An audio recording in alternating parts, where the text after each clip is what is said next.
Interesting to hear Brad Scott talk about Dawes doing more ruck work. I reckon they feel as though they've got an advantage there with Goldstein head-to-head with Dawes. Start of the last quarter, North by 27 points. Led it by 22 at the half, by 1 at the quarter-time break.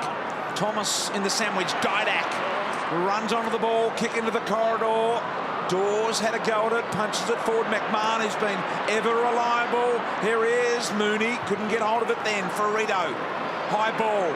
Shaw in the one-on-one. Did well to work his man under the contest. Robbie Tarrant been really impressive tonight. Harvey, how's he going? Going to have another year next year. He's had a marvellous career. And now the Roos steady with a kick to Petrie. Almost gloved it out in front. Thomas over the line. I'll tell you how good Boomer Harvey's been. Our stats man Dan here. He's one of only 2 players alongside Gary Ablett to average 23 touches, 1 goal and 1 score assist in the last 8 years. So only one other player's been as consistent, and that's Gary Ablett. Pretty good stat for Boomer. Absolutely it is. And really playing a vital part in this lineup. Look at that, Harry O'Brien. That's a high tackle by Thomas on Swallow. Stay there. Stay out. Thanks, Dale. So Swallow goes long and deep. Hanson couldn't mark. Here he is, the man we speak of. Look at the recovery. Boomer really wanted to kick a goal then. Jolly, the rebound, the counter-attack, and I don't know about that handball to a big man. They can get it once. Can they get it twice in a row? I'm not so sure. Here's the fastest man in the world, according to Das. He was dragged down by Harper. Caught in a flash. Hey, Harper's fast, though. Oh, he was going to take on Usain Bolt. At the other end, the same thing. Gibson's caught by Sidebottom. Did I mention how fast Harper is as well? I meant to say that. Oh, you've given Bristol something here, Das. Boy, Das. He will take it. Don't you worry about that. Now I know why Usain is coming out here. Match race. Sidebottom, not a lot of height in the kick. Dawes needs to be strong over the head. Knocked down in the end by Delaney. Willingham tries to bust through. He only needs a sniff, Bristol, doesn't he? Once he gets a sniff. Like a dog with a bone, he is. Sweeping statements about he's the fastest in the world. And I'm just passing on what the Collingwood players tell us, that they've never seen anything like it over 100. Doc Larkins. Yeah, Mooney hurt his ankle when he was run down, Brian. He can hardly run. He might be quick, but he might have to come off in a minute, Mooney. Oh, he might be going backwards. Shaw elevates over the top. Did he get the hands in the back of the Petrie? Now Shaw's got to go. Boundary line will beat him. That's a win for the Roos. And you can see Mooney. He's not looking too fast at the moment. And he says he's okay. And I reckon we might have seen his best gallop.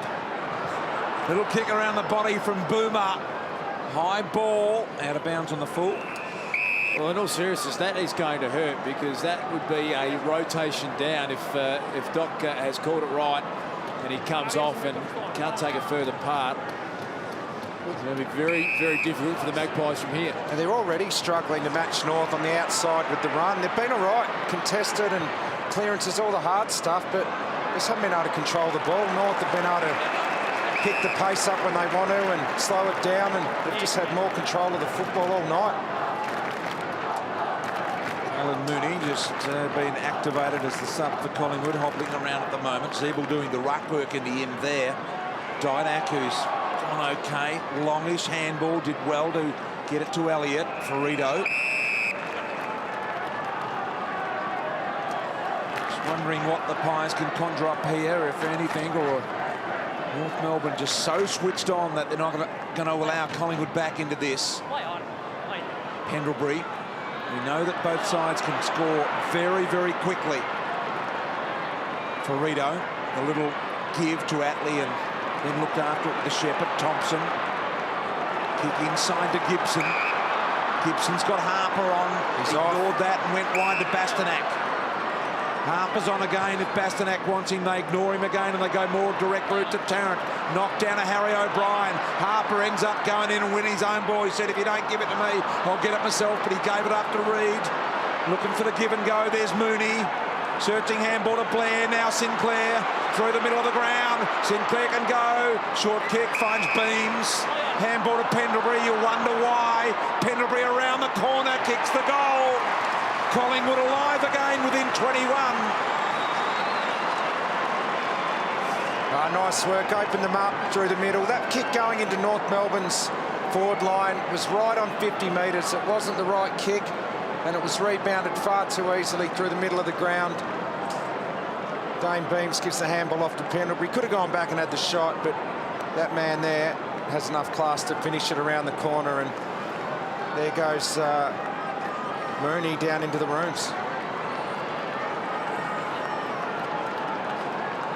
So a goal to the Pies. They're back within 21. Doc Larkins, Collingwood have got an injury problem. Well, Kalen Mooney, Brian, we talked about him, the speedster. He's gone down the race. He got really wrenched in that ankle when he got run down from behind, and they'll probably just try and strap him up and get him back. I reckon Brad Scott wasn't happy with that foray forward. It's too shallow. When you kick to a 50-50 on your 50-metre line, a lot of 50s there, and it turns over, it just opens up the other way, and that's what happened then. And they had other options, which was through the middle of the ground, where they could have broken it open and gone deep, and I reckon that has set Brad Scott right off. Out of the pack. Interesting to see Richo drawing the conclusion that Brad Scott wasn't happy after almost busting the coach's box apart. Stating the obvious, Lindsay Brian, Thomas, yeah, should have got a free there, didn't. Goldstein around the corner, Collingwood here defending. Petrie. Seedsman goes really wide, looking for Fasolo. Half-back, just a little bit of a mini sort of mounting challenge here from the Pies at the moment. Look at that. When he kicks the side fence there, Richo, just in pure frustration, and that is the Collingwood fans there. The Bronx cheers, real frustration all round. He's just lost complete confidence with his marking. He wraps them up.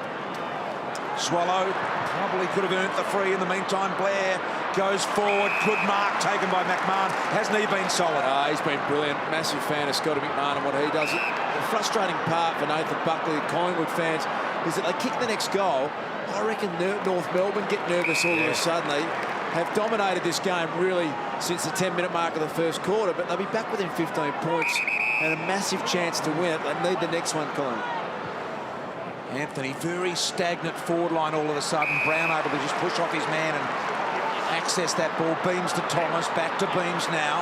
Yeah, another... Oh, that's a turnover. Gee, that's a risky kick. Zeeble did well to knock it to ground. Side bottom got him a little high. Zeeble saying, where's my free?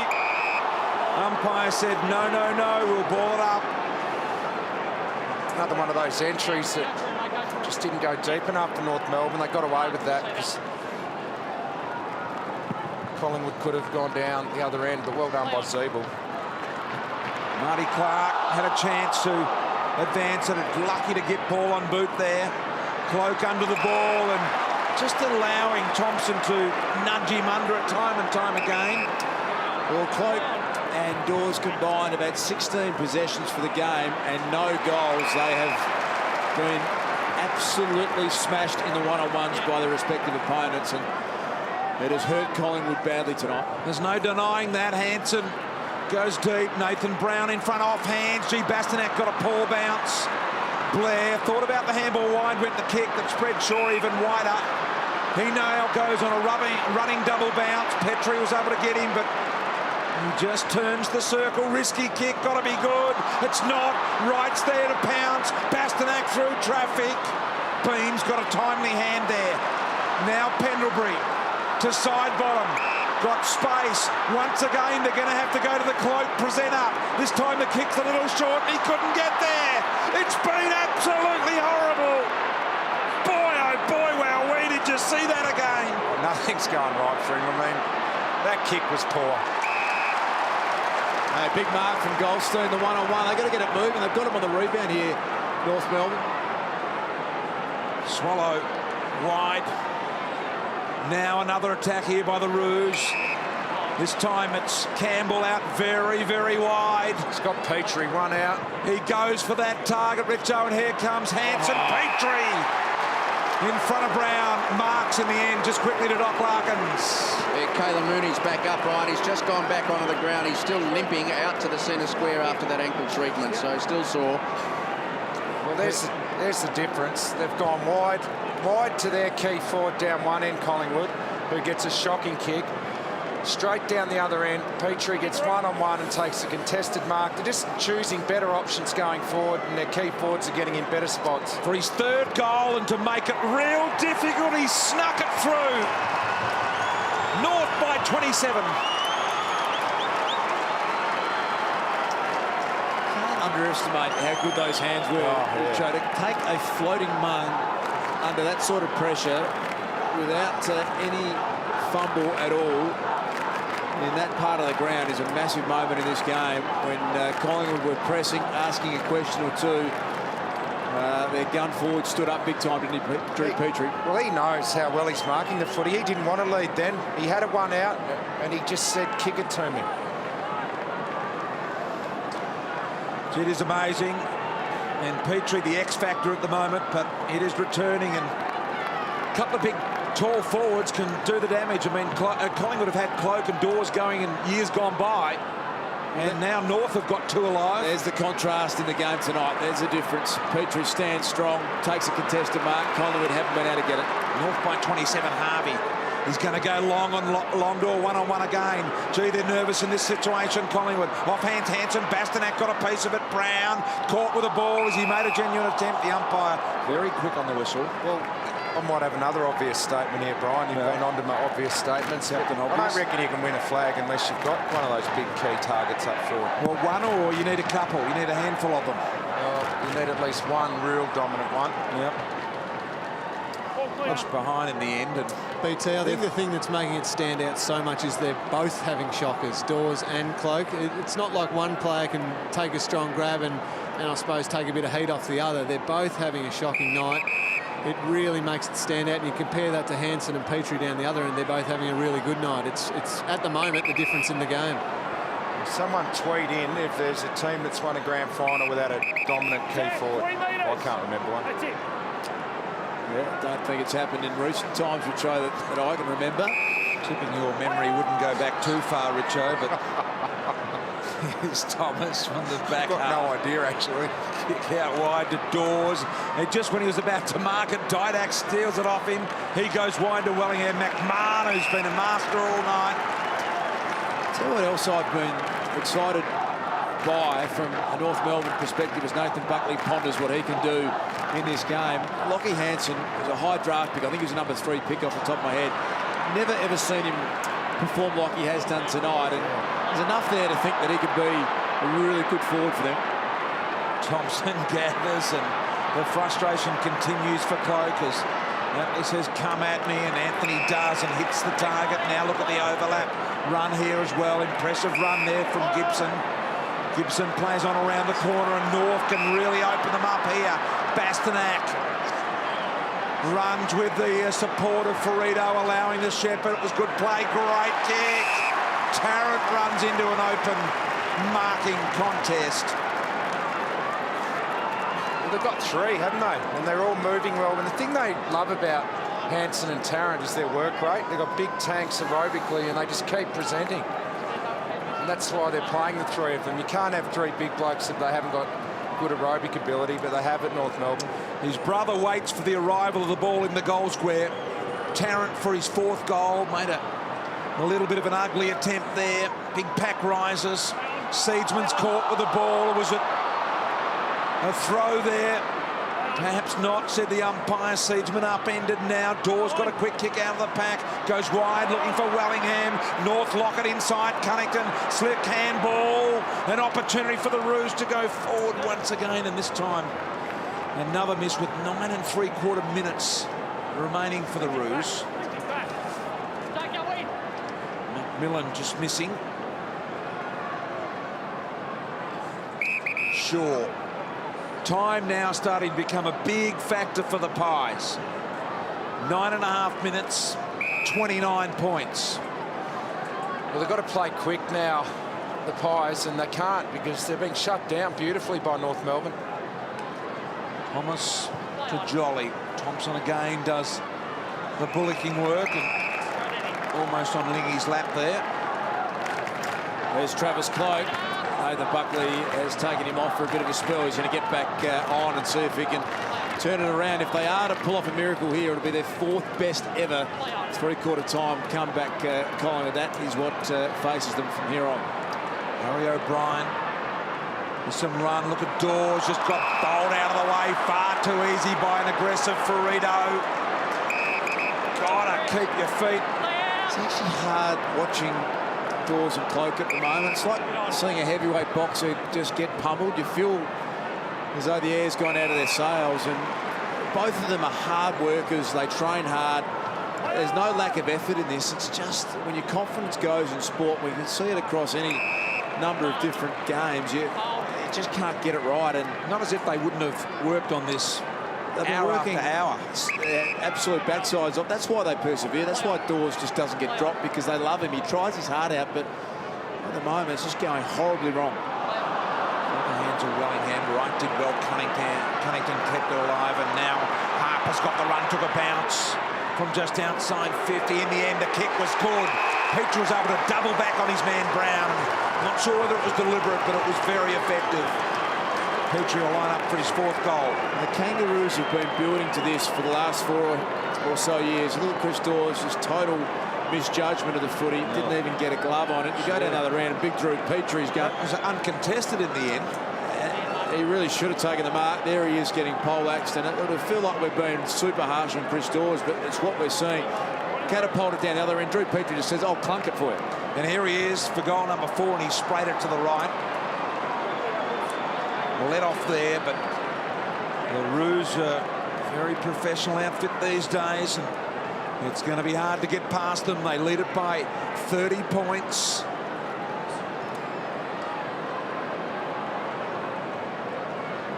Short of Beams. Hanson did well to get a little hand on it.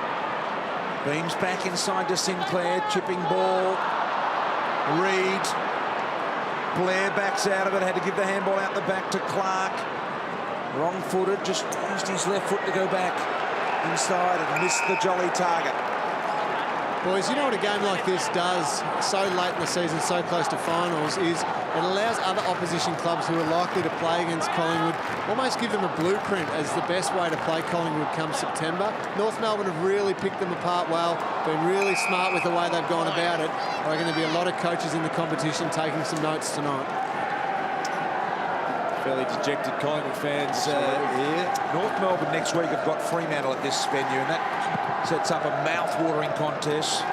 Fremantle absolutely doing very, very nicely at the moment, winning against the Tigers today. Before that, they lost to Adelaide, but they had 5 wins in a row before that, and they're really making a late run. So the Freo need 1 more out of those 2 to get to 13. I think they're on 12 now. They BT 13 should get them in. Got the best current run streak of wins in the comp. North at 5, chance to extend it to 6 today. Well, from rounds 12 to 20 BT, they are the most informed team in the competition. They'd be #1 on the ladder if you isolated the last 8 weeks. Fremantle next week, North Melbourne, then GWS in the final round of footy. So it looks exciting for them. For Solo, missed Didac. Beams put his head over the ball and maybe got the glancing blow. It's impossible to tell, but he's still down. And yeah, he doesn't stay down, Dane Beams, unless he's been hit. I reckon that was an accidental knee to the temple. Mike told to play on, and he goes very wide to Bastanak.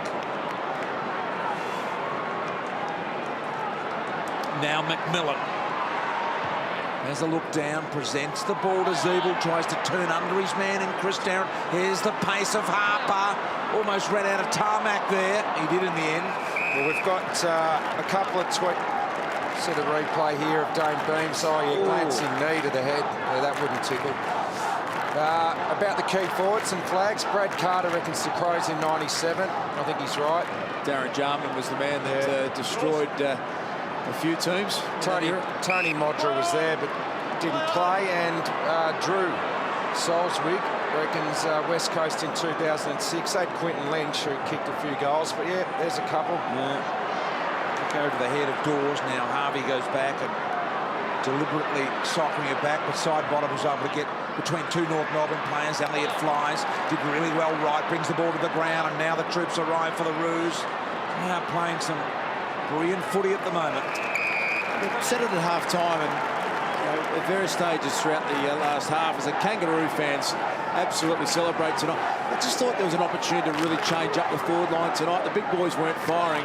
To go small and ask a different question of the North defence to see if they could manufacture some goals. I guess the problem is then where do you put Cloke and Dawes? You can't sort of have them on the bench. That was the problem Bucks faced, I guess.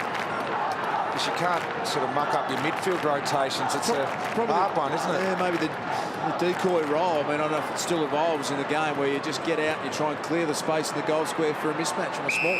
Collingwood next week travel to Perth and they play West Coast and Essendon to finish off the last round of the year. So there are no certainties to finish off with wins from there. They are a very good travelling team, but West Coast very capable, especially on their home track. Almost impossible to beat in recent time. Side bottom goes long and deep. Frito will get back and get a hand on it. They've got a bit of a nudge in the back as well. They've only had 2 marks inside 50 from their key forwards for the whole night. For the whole night, Collingwood. And they're both for Travis Cloke. They've had 10 overall, but only 2 from their key forwards, and that's why they haven't won the game. Simple as that, because down the other end, they've had some big boys taking marks. Frito out to the Hanson contest. Didak off the back, gives it to Beams. And tell you what, North Melbourne supporters, if you're not here tonight, you need to start getting to watch your team, because they are going to be a significant factor this year. And they're exciting to watch, North Melbourne. Really play a great brand of footy, Richo. They play on, they attack, they score, they handball more than other team, the competition. I like the way they went about it tonight. They were down by 23 points, I think was the margin in the first quarter. They got jumped, but they were good enough to respond. It's been a great performance from them. Well, early in the year, they were scoring heaps, but vice versa, they're getting scored a lot against. But the key to this success is their defence has really shored up in the last 10 weeks. They've now got a defence that looks like they could win some finals. Haven't played finals since 2008, the Roos. And they've got a real opportunity to do something about that through the middle of pushing the back to Bastanak. So it's downfield advantage, Swallow. It's down there to push. Set kick. No, it's down there. I've got it. So a relayed free kick. It'll go to Swallow. Didn't he call advantage then? And yeah, and Swallow took it and played on. He said advantage, but Swallow stopped, so he said, all right, you can go back and have a kick. One of those in-between ones. Yeah. Swallow getting some momentum in the run-up. Kick on the way, just a little offline in the end. 2:41 remaining, so the Roos are going to keep their winning sequence alive here. It'll be 6 in a row, and they play Fremantle next weekend at this venue, and encourage all North Melbourne supporters to get out and support your team that is playing unbelievable footy at the moment. There's a mark for Dawes. Last time North won 6 games in a row was 2008, and included in that was Collingwood as a matter of interest. Rounds 15 to 20. Here's Anthony. And the crowd starting to very much enjoy this at the moment. Bastanak with a bit of the fumble there at Lee. And the target is the big man Hanson. Couldn't get it in the air this time, but he recovers the ball. Almost in the back. Heath saw over the top there on Lindsay Thomas. And in the end up, he's penalised Lindsay Thomas, which is a pretty tough decision. North fans are really soaking in this last couple of minutes. They've been hammered in recent years by Collingwood. I think it's a night for them to savour tonight. There's been a bit of a North Melbourne chant going around Etihad Stadium, which has been Collingwood's trademark in their great success in the last couple of years. Yep. And they've got some good players to come back, the Roos, and mind you, Dane Swan to come back for the Pies as well. Straight back. Straight left. So Mooney, who's back out there, has earned himself a free.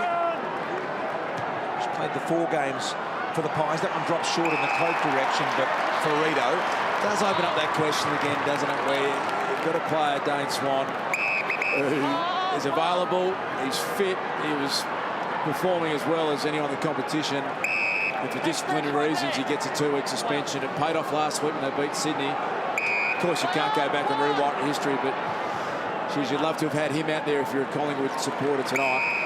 Well, he gets 35 possessions a week, and you can't replace that. McMahon. Beams has done his job again with 38. Scotty Pendlebury just hasn't had his greatest night. He's been able to shut down these better Collingwood players and control the footy like this. Oh, they're singing the song, the North Melbourne fans. The countdown is on, and this is going to be a fantastic victory for the Roos. They've beaten Carlton, Richmond, Melbourne, the Dogs, Essendon, and now Collingwood. And front up against Fremantle next week. And they have cemented their position in the top 8. Siren sounds, North by 30.